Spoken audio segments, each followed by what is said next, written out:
டே hollow, நீ கரீன cry பண்ண வச்சிருக்க. என்னோட ஃப்ரெண்ட்ஸையும் பயமுறுத்தியிருக்க. அது மட்டும் இல்லாம ஒரு டிஃபென்ஸ்லெஸ் வுமன அட்டாக் பண்ணியிருக்க. நீ ஒரு கை அடிக்கிறவன் அப்படின்ட்டு இச்சிகோ சொல்றான். ஸோ இந்த இடத்துல நான் பேட் வேர்ட்ஸ் யூஸ் பண்றேன்னு தப்பா நினைச்சுக்காதீங்க. வேங்கர்னா தமிழ்ல கையடிக்கிறவன் அப்படின்ட்டு தான் அர்த்தம். ஸோ இப்போ ஹோலோ என்ன சொல்லுதுன்னா, இந்த கையடிக்கிறவன் இப்போ உன்னை சாப்பிட போறான் அப்படின்ட்டு ஹோலோ சொல்லுது.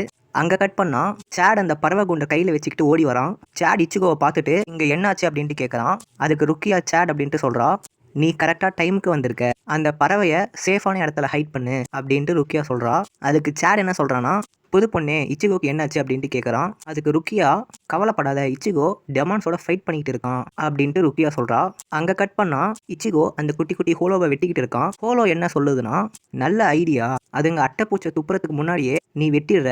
ஆனா நீ ஓவரா யோசிச்சுட்ட. அந்த அட்டைப்பூச்சிங்கெல்லாம் அதுங்களோட கட்ஸ்ல இருந்து துப்புதுங்க. அதுங்க இன்னும் வெடிகுண்டுங்க தான் அப்படின்ட்டு ஹோலோ சொல்லுது. ஸோ அந்த இடத்துல ஒரு பெரிய பிளாஸ்ட் நடக்குது. ஹோலோ சிரிச்சுக்கிட்டே, நான் இன்னொரு சோல்டர் இப்ப கொன்னுட்டேன்